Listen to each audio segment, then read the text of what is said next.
Hey guys, we are going over the ACT set number 3. This is the combined one with the Abe Lincoln and Growing Up with the Beatles. Let's start with the Abe Lincoln. Number 1, in the newspaper because of lack of funds. So this is where somebody would look for jobs, I think. Yeah, new jobs.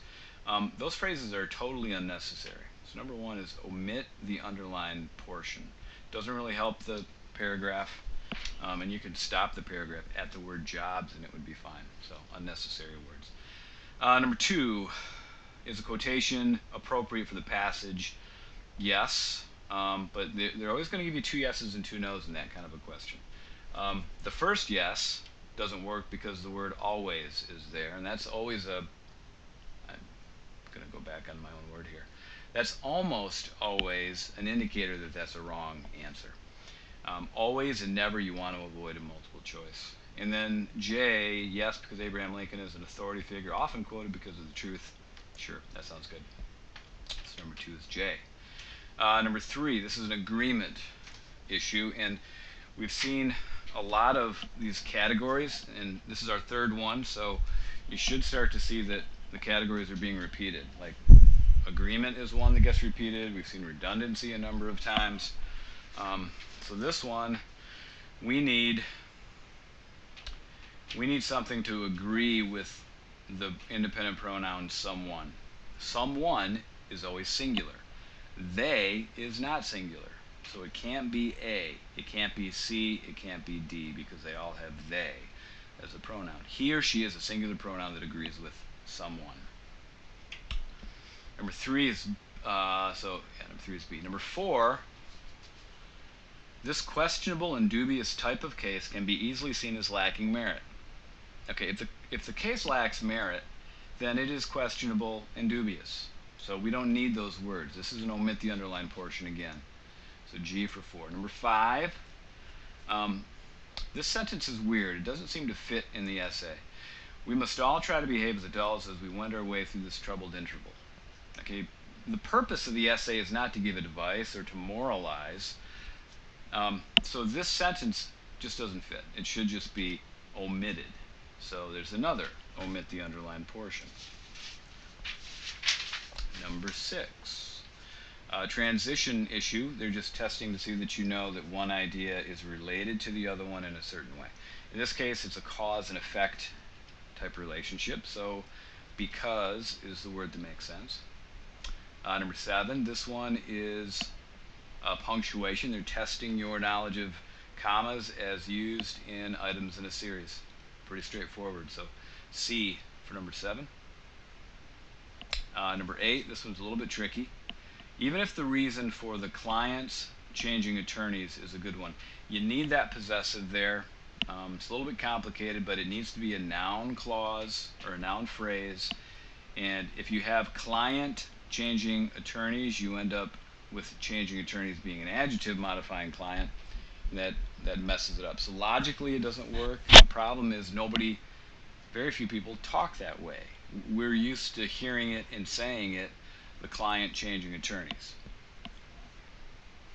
That one we'll see a few times, and it probably will not make sense until you see a number of them, until you've practiced it a little bit. So that one's F. F is a no change. Number 9, look what's happening here. There are 2 dashes, and it's offsetting this clause. Let's say a personality clash between the client and the prior attorney. So this is a break in the flow of the sentence, and then it comes back. We need to have something that can act like a pair of parentheticals, like parentheses or brackets. And the dash is what's going to do it. None of the other choices work.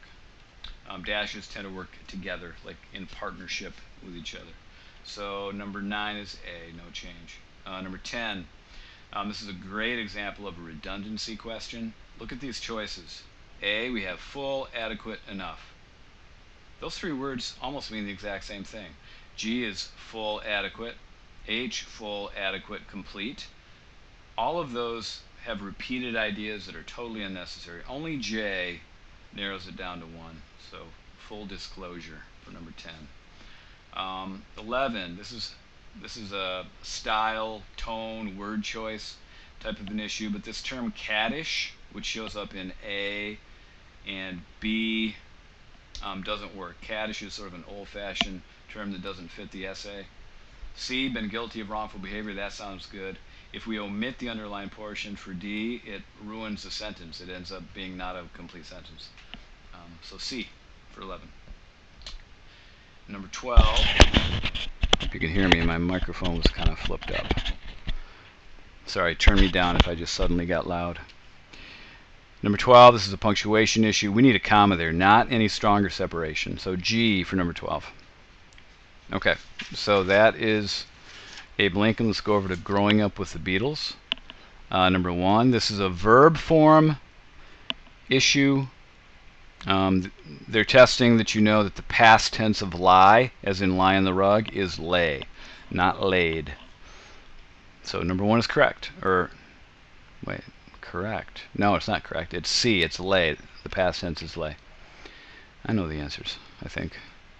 Okay, number 2, I'm jumping ahead. Number 2 is H.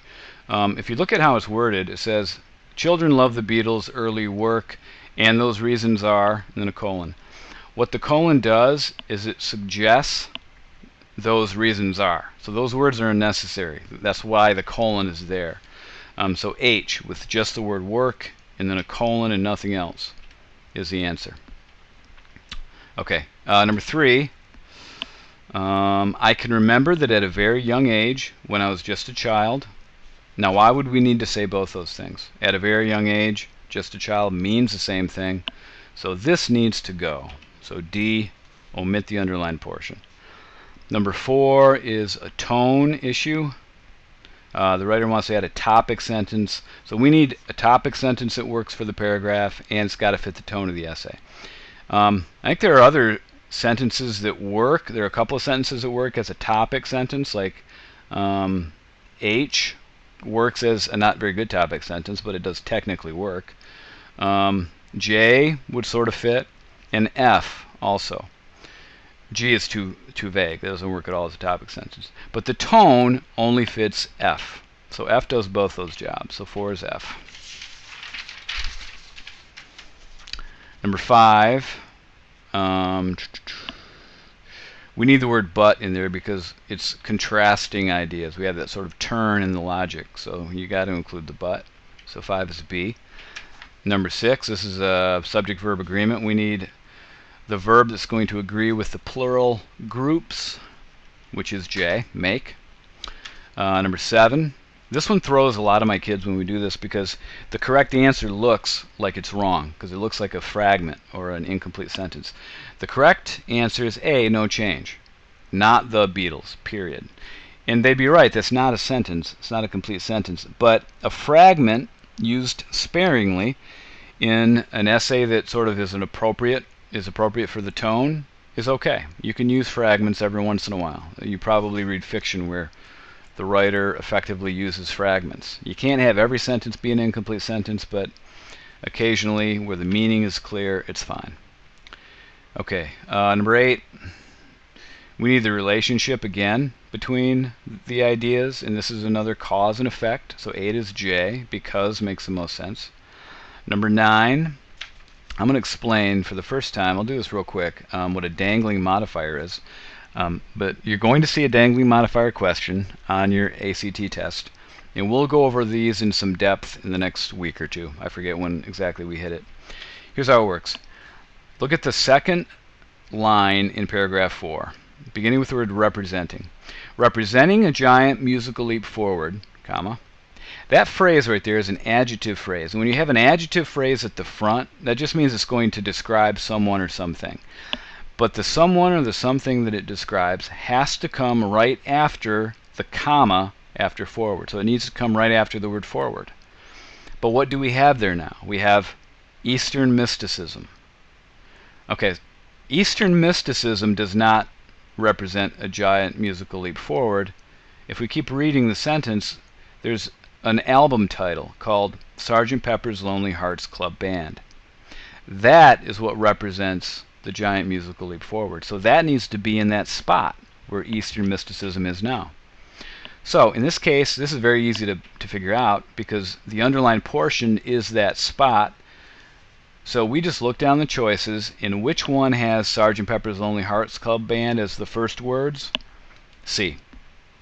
Nothing else works. That's the only one that makes logical sense. Because what ends up happening is the sentence as it's written now, if we left it as a no change, the writer is saying that Eastern mysticism represented a giant musical leap forward. That makes no sense. B would be psychedelic themes in Eastern mysticism represented a giant musical leap forward. Again, makes no sense. Number D would be influence represented a giant musical leap forward. The only one that makes sense is C. So number 9 is C. Okay, number 10, this one's very straightforward. It's just the possessive it. We don't have an apostrophe in there because that's a contraction of it is. This is sort of a weird rule because apostrophes usually mean, or at least often mean, possessive, but not in the case of it. 11.